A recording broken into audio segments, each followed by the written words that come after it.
तो आज हम डिस्कस कर रहे हैं बैंक रिकॉन्सिलिएशन स्टेटमेंट। तो हम डिस्कस करेंगे व्हाट इज ये बीआरएस और इसके कुछ एग्जांपल्स। तो let us see first of all what is BRS. ये इसका शॉर्ट नेम है बैंक रिकॉन्सिलिएशन स्टेटमेंट के। तो बीआरएस जो होती है सो एक ये statement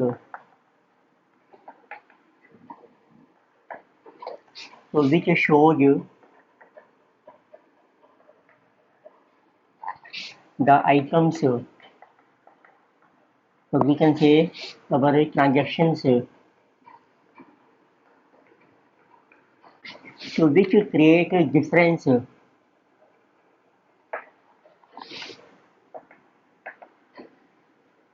so in between so cash book and passbook.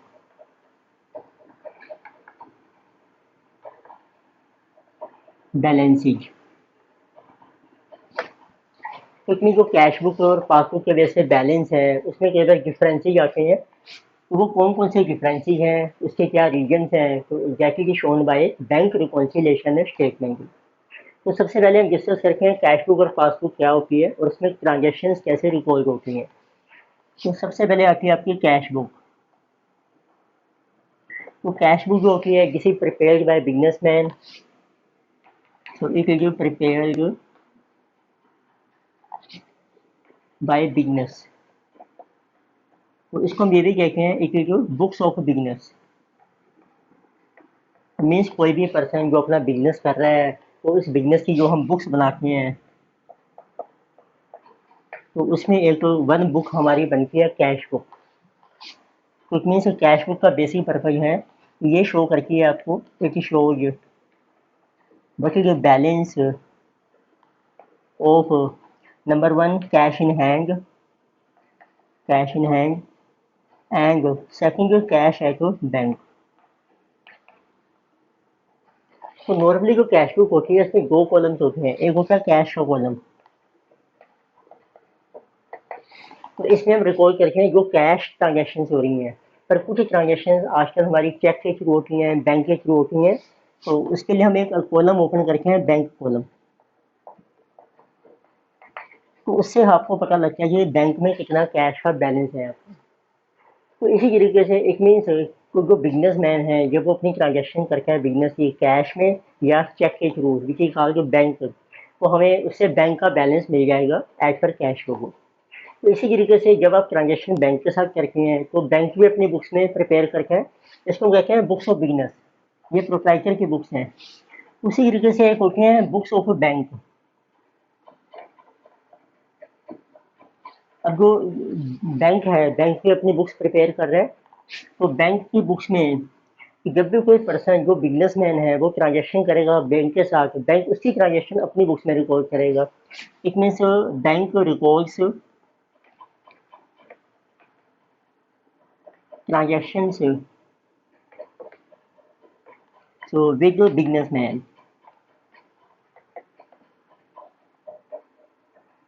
इसको हम भी कहते हैं। तो बैंक का बिजनेसमैन जो है, बिजनेसमैन का जो क्लाइंट ऑफ बैंक, ये बैंक का क्लाइंट है या हम कह सकते हैं बैंक के लिए कस्टमर है बिजनेसमैन।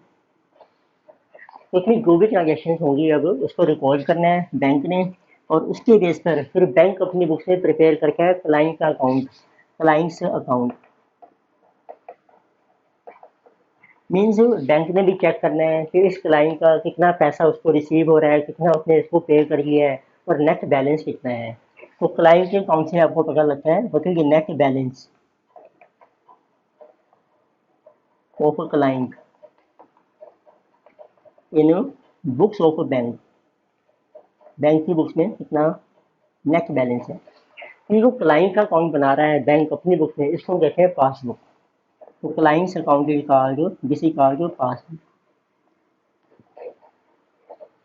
तो अब मैं डिस्कस कर रहा हूँ इट मीन्स कैश बुक में हम रिकॉर्ड करेंगे जो बैंक का कॉलम है आपका, हम उससे कौन सा रहे हैं, और बैंक भी फिर उसी ट्रांजेक्शन को रिकॉर्ड करेगा। तो अब देखते हैं ट्रांजेक्शन रिकॉर्ड कैसे होती हैं कैश बुक में और पासबुक में। तो पहले हम ये डिस्कस करते हैं। क्योंकि मैं एक एग्जाम्पल ले रहा हूँ, यहाँ पर हम डिस्कस करेंगे ट्रांजेक्शन आपकी किस टाइप की हो रही हैं, तो उनको आपने कैश बुक में कैसे रिकॉर्ड करना है कैश बुक, इसकी दो साइड्स हैं आपके पास, बस ये एक है डेबिट और एक है क्रेडिट, और एक है ऐसे पासबुक।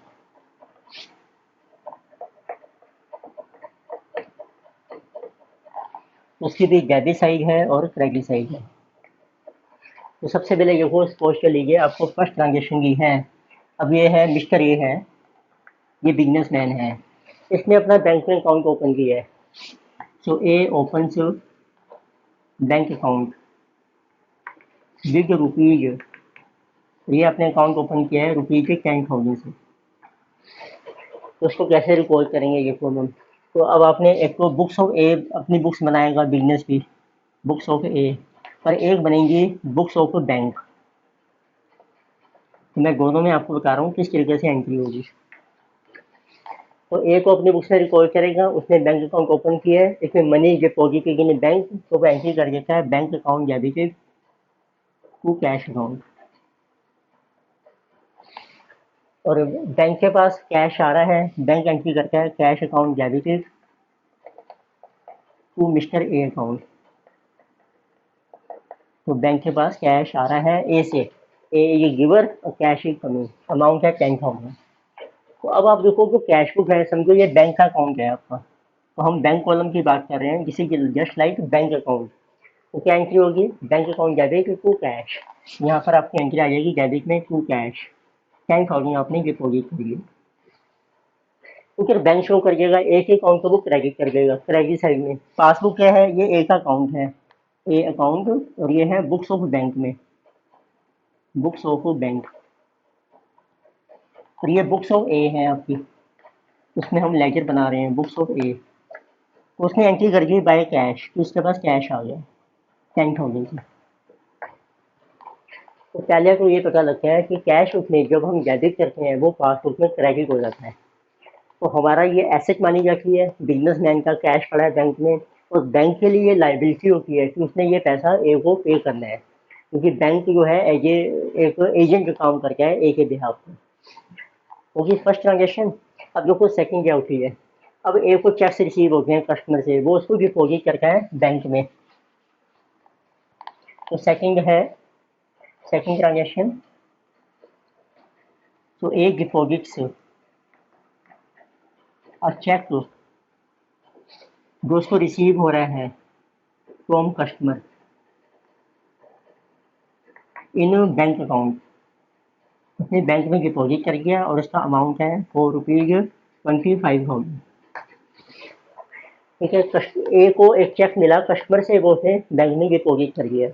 तो ए की बुक्स में क्या एंट्री होगी, चेक मिला है तो बैंक में जा रहा है, तो ए अपनी बुक्स में एंट्री करता है bank account debited to customer account. Customer होता है उसका गेटर अकाउंट, गेटर भी आप कह सकते हैं, जिससे आपको पैसे मिल रहे हैं 25,000 रुपीज़। तो अब यही चेक जब बैंक में जाएगा तो बैंक एंट्री कर देगा, बैंक यूं करता है cheque is cash for bank, उसकी एंट्री सेम है कैश अकाउंट डेबिटेड, और वो उसको मिल रहा है ए से, ए अकाउंट। तो अब कैसे रिकॉर्ड करोगे, कैश बुक में हम बैंक अकाउंट में डेबिट कर देंगे टू गेटर अकाउंट, गेटर की 25,000, और इधर आ जाएगा बाई कैश। और हम लिख सकते हैं कि चेक का नंबर, जैसे जो होता है ना बैंक यहाँ पे डिनोट कर रखा है कि जो चेक आया है इसका नंबर क्या है, 25,000 रुपीज़। अब ऐसे ए ने कोई पेमेंट करी है किसी को, तो उसको हम कहते हैं गेटिंग ओवर थर्ड ट्रांजेक्शन। मैं आपको एग्जाम्पल बता रहा हूँ कुछ ट्रांजेक्शन कैसे रिकॉर्ड होती है कैशबुक पासबुक में। अब ए ने चेक इशू कर दिया है, चेक ऑफ ₹5,000, ये हमने इशू कर दिया है टू सप्लायर को। सप्लायर होता है जिससे आपने गुड्स परचेज की होंगी, इसको पेमेंट करनी थी, तो उसके लिए हमने इसको चेक से पेमेंट कर दिया है। इशू का मतलब होता है कि पे कर दिया है, ये पेमेंट है आपकी एक तरीके से। तो एक ही बुक्स में क्या एंट्री होगी, सप्लायर हमारा क्रेडिटर है, क्रेडिटर टू बैंक अकाउंट, आपने पेमेंट कर ली बैंक से 5,000। अब बैंक ने भी पेमेंट करनी है, बैंक ये यूँ करता है कि उसने अब प्रोसेस क्या होता है, जैसे ए ने चेक लिया अपने क्रेडिटर को, क्रेडिटर इस चेक को फिर हमारे बैंक में प्रेजेंट करता है, तो कुछ टाइम के बाद उसको पेमेंट मिल जाती है। Bank will pay to creditor, bank उसको पे कर देगा। इतनी जब बैंक पेमेंट करता है ना क्रेडिटर को, वो कर रहा है ए के बिहाफ पर, तो बैंक को ये एंट्री डाल देगा बुक्स ऑफ बैंक में, A account debited to cash account. Means bank ने पेमेंट कर दी ए के बिहाफ पर कैश में इसको सप्लायर को, जिसने चेक प्रेजेंट किया था। तो यहाँ एंट्री क्या हो जाएगी, बाय क्रेडिटर दिस इज 5000। यहाँ बैंक एंट्री करेगा ए टू कैश अकाउंट, इसने पेमेंट कर दी 5000 की। तो आप देखोगे अब जो क्रेडिट हो रहा है कैश बुक में, वो पासबुक में डेबिट हो रहा है। तो कैश बुक में जब डेबिट होता है इसको प्लस कहते हैं, क्रेडिट का मतलब होता है माइनस हो रहा है। पासबुक में उल्टा होता है, जो क्रेडिट का मतलब है ये प्लस हो रहा है, क्लाइंट का अकाउंट इंक्रीज हो रहा है, और डेबिट का मतलब होता है माइनस, ये आपका रिड्यूस हो रहा है। और देखते हैं ट्रांजेक्शन 4। अब जैसे बैंक आपको सर्विसेज दे रहा है कि वो आपके बिहाफ पे चेक कलेक्ट कर रहा है, इशू कर रहा है, तो उसके लिए बैंक कुछ चार्जेज लेता है, बैंक चार्जेज, देखिए चार्ज बाय बैंक, बैंक ने चार्ज किए हैं by bank 4 rupees, suppose 50 rupees. तो ए की बुक्स में देखो क्या एंट्री होगी अब, बुक्स ऑफ ए एंड जो बुक्स ऑफ बैंक।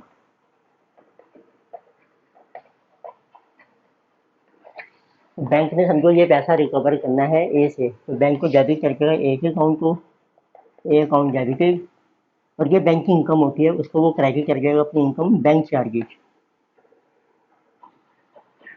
और ए के लिए एक्सपेंस है, तो वो इसको डेबिट करेगा एक्सपेंस को, बैंक चार्जेज, और उसने ये पेमेंट करनी है बैंक के थ्रू टू बैंक अकाउंट। देखोगे कैश बुक में बैंक में क्रेडिट हो जाएगा, तो हम लिखेंगे बाय बैंक चार्जेज 50 रुपीज। इधर पासबुक में हम डेबिट हो जाएगा A to bank charges that is 50। तो इसी तरीके से कई बार होता है ए ने अपनी इंस्ट्रक्शन देगी बैंक को कि आप मेरे बिहाफ पर पेमेंट भी कर सकते हो, जैसे इलेक्ट्रिसिटी बिल पे करना है, रेंट पे करना है, इंश्योरेंस प्रीमियम पे करना है। तो उस केस में क्या कैसे ट्रांजेक्शन होगी, तो उसको हम कहते हैं direct payments by bank on behalf of customer. Customer कौन है इसमें, ए। तो किस टाइप की पेमेंट करता है बैंक, जैसे वो रेंट पे कर सकते हैं, इलेक्ट्रिसिटी बिल है आपका, इंश्योरेंस का प्रीमियम आपने पे करना है, इस टाइप की डायरेक्ट पेमेंट बैंक कर रहे हैं। तो उस केस में क्या एंट्रीज होंगी बुक्स ऑफ ए में और बुक्स ऑफ बैंक में, दोनों एंट्री सेम है। इससे पहले बैंक अपनी बुक्स में डेबिट करिएगा, वो करिएगा ए अकाउंट डेबिटेड, कि ए के बिहाफ पर बैंक ने पेमेंट करेगी टू कैश अकाउंट। और यहाँ पर हम डिटेल मेंशन कर रखे हैं नरेशन के, कि रेंट पे किया है, इलेक्ट्रिसिटी का बिल पे किया, इंश्योरेंस प्रीमियम पे किया है, या कोई आप एक एक क्लाइंट की इंस्टॉलमेंट जा रही है, ईएमआई पे की है उसने। अब ये इसके लिए एक्सपेंस बन जाते हैं, तो ए की बुक्स में एंट्री बनती है एक्सपेंस। तो बैंक पहले क्या करता है, एक अकाउंट को डेबिट कर देगा, फिर उसकी इन्फॉर्मेशन भेजता है कस्टमर को। आजकल जैसे बाय एसएमएस के थ्रू आपको इन्फॉर्मेशन मिल जाती है, फिर ए अपनी बुक्स में एंट्री डाल देता है एक्सपेंस टू बैंक। एक्सपेंस हो गया उसके लिए, और पेमेंट होगी बैंक के थ्रू, तो ये भी यहीं पर आ जाएगा। तो बाय एक्सपेंस,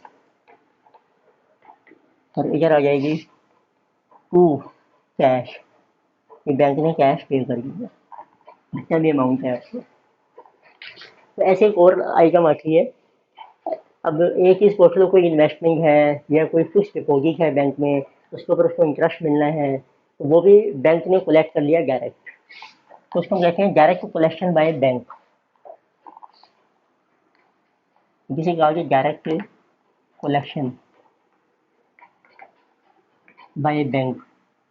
किस टाइप की बैंक को कलेक्शन कर सकता है, इंटरेस्ट शेयर्स के ऊपर आपको डिविडेंड मिल रहा है तो वो भी बैंक ने कलेक्ट कर लिया डायरेक्ट, या आपने कोई बिल भेजा कलेक्शन के लिए, कस्टमर ने बिल दे दिया, बिल जिसे कहते हैं बिल रिसीवेबल, या डायरेक्ट डिपॉजिट हो गया, कस्टमर ने डायरेक्ट डिपॉजिट कर दिया बैंक में, डायरेक्ट डिपॉजिट का कस्टमर। इट मीन्स ये बैंक के पास रिसीव हो रहा है कैश ए के बिहाफ पर। अब देखिए ए की बुक्स में अब और बैंक की बुक्स में क्या ट्रांजेक्शन रिकॉर्ड होगी। बैंक को रिकॉर्ड कर दिया कि इसको पास कैश आ रहा है टू ए के बिहाफ पर, टू ए अकाउंट, तो ये डायरेक्ट कलेक्शन हो जाएगी। यहाँ पर हम डाल देंगे बैंक की पासबुक में ए का क्रेडिट हो जाएगा बाय कैश।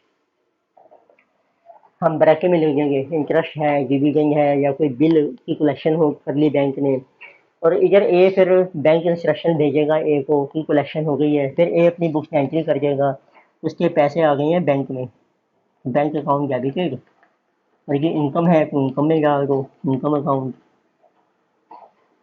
या कोई बिल कलेक्ट हो गया तो बिल रिसीवेबल हो जाएगा एक्सेट्रा। कस्टमर ने किया तो बाय कस्टमर हो जाएगा टू कस्टमर। दिस मीन्स ये हम लिखेंगे to direct collection by bank, इसमें नाम लिख दो इनकम का, ये अमाउंट आ जाएगा आपका। तो मीन्स मेरा पर्पज है कि जो ट्रांजेक्शन कैश बुक में रिकॉर्ड होती है वो पासबुक में भी होती है, but opposite side. Cash book में जो डेबिट हो रहा है वो पासबुक में हो रहा है क्रेडिट, ऐसी जो पासबुक में एंट्री होती है वो कैश बुक में भी हम करते हैं। एक और देखते हैं, जैसे कई बार होता है कस्टमर ने चेक डिपॉजिट किया बैंक में पर वो जिस ओनर हो गया है, 7 ट्रांजेक्शन, जिस owner of cheque by bank, जिस ओनर बैंकिंग करता है बैंक को इन्फॉर्मेशन देखी है, जैसे कस्टमर ने चेक डिपॉजिट किया कस्टमर का, किसी से आया आपका, ठीक है, अब वो उसने बैंक में गिफ्ट पे कर दिया, बैंक को पैसे नहीं मिले, जिस ओनर हो गया, उसमें बैंक की बुक्स में क्या एंट्री होती है, तो जब बैंक को चेक मिलता है वो यहाँ पे डाल देते हैं कि चेक आ गया है, फिर जब जिस ओनर होगा वो रिवर्स कर देता है। हम एंट्री कर रहे थे कि अब उसने ए से पैसे लेने हैं, A means client account to cheque जिस ओनर, इसके लिए लेने हैं कि उसका चेक जिस ओनर हो गया। और जब इंस्ट्रक्शन मिलेगी बैंक के द्वारा ए को, ए अपनी बुक्स में रिकॉर्ड कर देगा, कैश बुक में, बुक्स ऑफ ए। अब उसने जो चेक यहाँ डेबिट किया था जो कस्टमर से मिला था वो रिवर्स कर देगा, तो वो एंट्री कर देगा जैकर। अब उसने जैकर से फिर दोबारा पैसे लेने हैं टू बैंक, कि आपका चेक जो है वो जिस ओनर हो गया। अब कई बार इसमें बेसिक पर्पज क्या है, इट मीन्स पहले को ये पता लगता है अब जो कैश बुक का जो बैलेंस आ रहा है आपका, टोटल ये ट्रांजेक्शन की है आपकी, अब देखो कैश बुक का बैलेंस आ जाएगा आपके पास by balance sheet, total month का एंड हो गया है या ईयर का, तो कितना बैलेंस है 35,000 माइनस 5, 30,000 माइनस दिस 29,950, ये डेबिट बैलेंस आ गया है, इसको कहते हैं फेवरेबल बैलेंस। ऐसे पासबुक भी कितना बैलेंस शो करेगी आपकी 35,000 माइनस दिस, तो इसको हम ले देंगे to balance C B, that is 29,950। तो अब आप देखोगे दो तरह के बैलेंस ही होते हैं, तो what are balances as per, एक है कैश बुक का बैलेंस और एक है पासबुक, शॉर्ट में लिख रहे हैं सीबी और पीबी, क्योंकि एक कैश बुक में डेबिट से ज़्यादा है उसको कहते हैं favourable balance, favourable balance as per cash book. तो ये क्या होता है डेबिट। पासबुक में फेवरेबल कब होता है जब क्रेडिट ज़्यादा होता है, तो इसमें ये क्रेडिट बैलेंस है आपका। कई बार होता है पेमेंट ज़्यादा हो गई है फिर हमें बैंक से ओवरड्राफ्ट लेना पड़ता है, उसको कहते हैं अनफेवरेबल बैलेंस, अनफेवरेबल बैलेंस, इसका नाम है ओवरड्राफ्ट। तो अनफेवरेबल कभी हो सकता है जब आपने ओवरड्राफ्ट फैसिलिटी ले रखी है, तो इसमें क्या होगा पेमेंट ज़्यादा हो जाएंगी, क्रेडिट साइड ज़्यादा है तो ये क्रेडिट बैलेंस होता है कैश बुक का, पासबुक में माइनस है डेबिट साइड ज़्यादा हो जाएगी तो वो डेबिट बैलेंस होता है। अब इसमें डिफरेंस ही क्यों राइज होते हैं,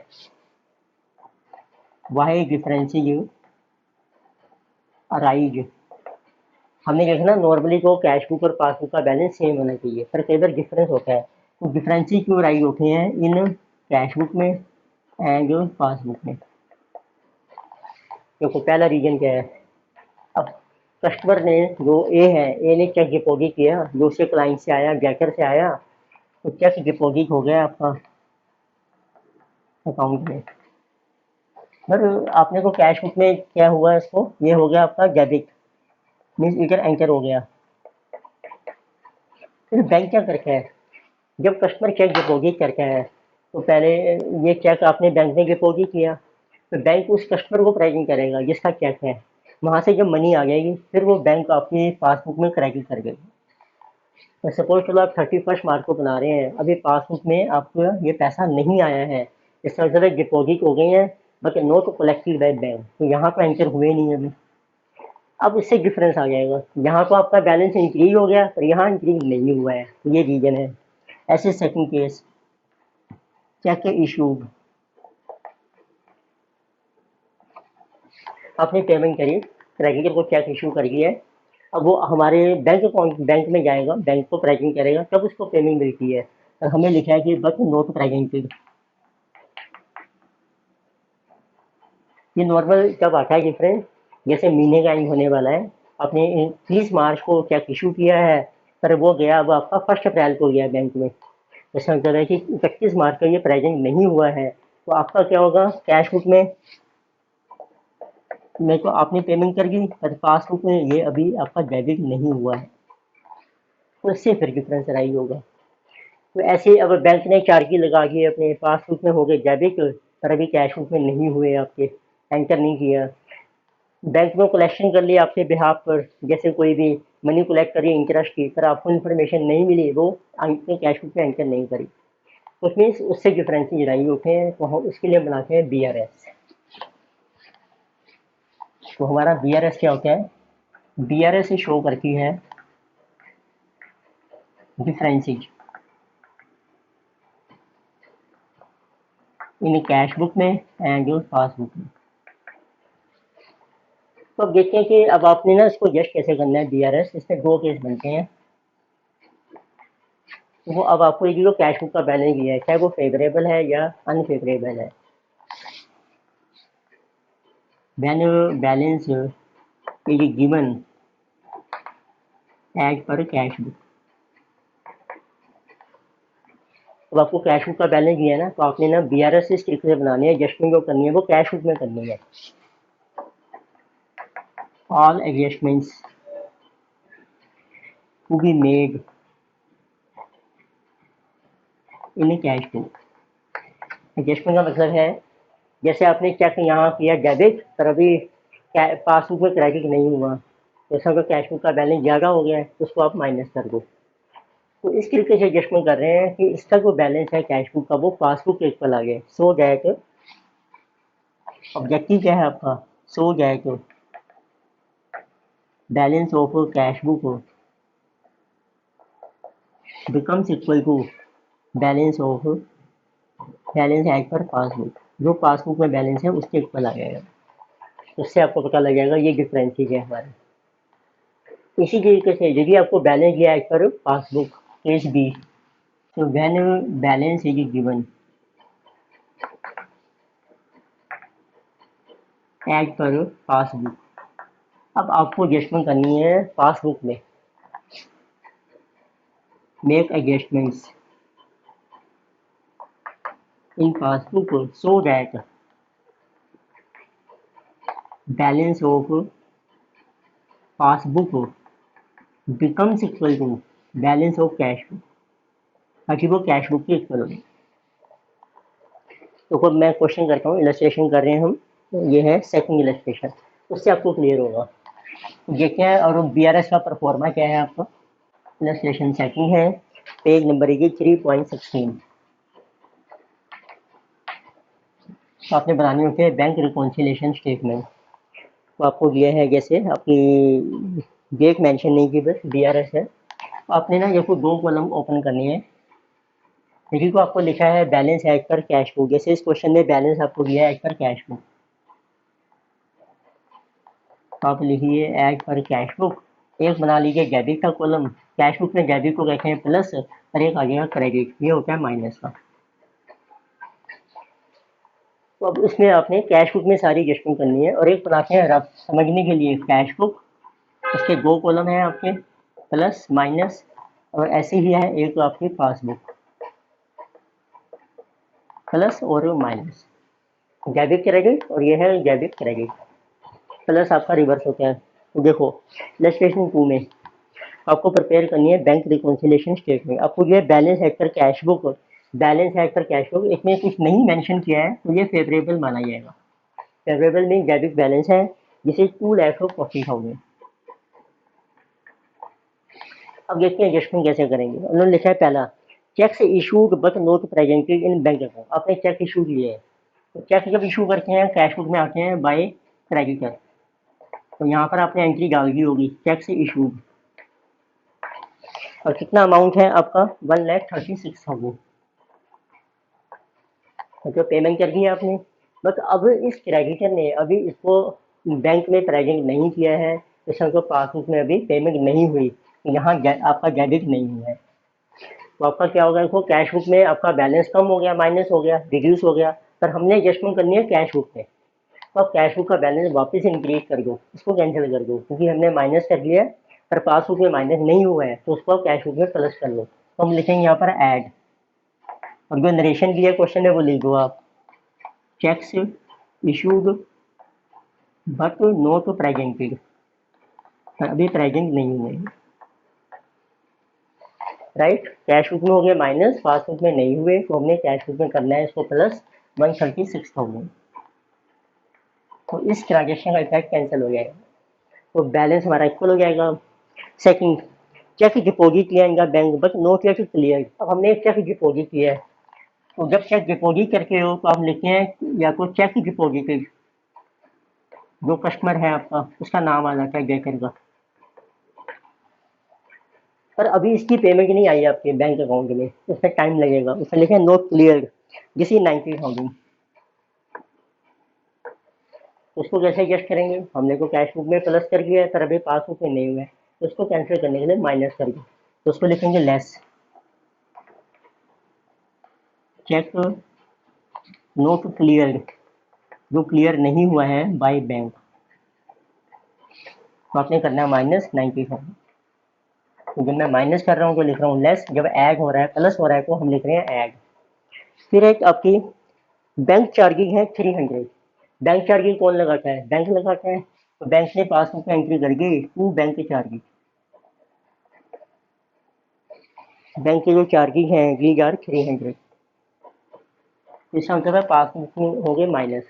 पर अभी इंफॉर्मेशन नहीं मिली आपको कस्टमर को, तो उसने अपनी कैश बुक में एंट्री नहीं करी, तो यहाँ कैश बुक में आपके माइनस नहीं हुए। तो क्या करना है, एडजस्टमेंट किसमें करनी है, कैश बुक में। तो कैश बुक में क्या था, आपने करना था माइनस, जो नहीं हुआ है तो उसको माइनस करिए, पासबुक में नहीं करनी है हमने एडजस्टमेंट। अब कैश बुक चल रहा है तो कैश बुक में करेंगे, अब लिखिए लेस बैंक चार्जेज। तो अंडरस्टूड होता है कि बैंक को जो चार्जेज होते हैं तो पासबुक में माइनस हो गए हैं, कैश बुक में अभी नहीं हुए हैं। तो bank charges note entered in cash book, how much amount is 300, इसको कर दो माइनस। अब लिख सकते हैं note entered in cash book, cash book में एंटर नहीं हुए। फिर एक है आपका इंटरेस्ट क्रेडिटेड बाय बैंक 1250।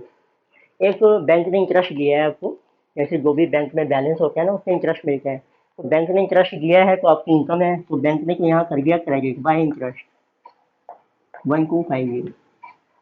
पर अभी इन्फॉर्मेशन नहीं भेजी, क्लाइंट को नहीं मिली कस्टमर को, तो उसकी इनकम है तो उसने यहाँ करनी की टू इंटरेस्ट, पर अभी उसने एंटर नहीं की है।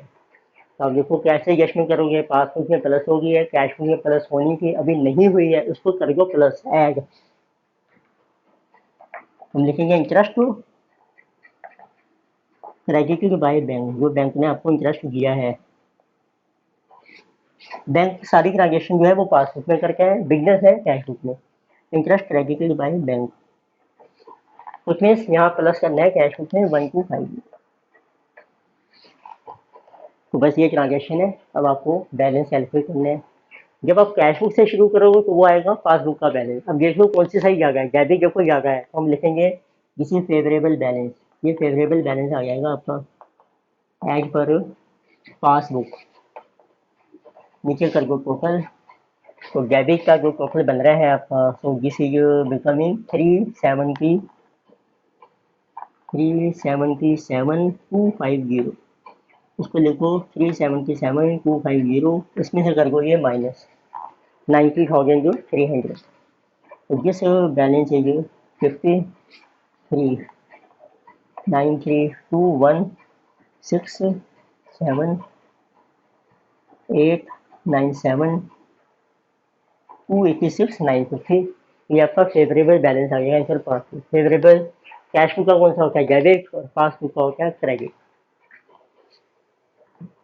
नेक्स्ट लेक्चर में हम और आगे 10 लेसन डिस्कस करेंगे।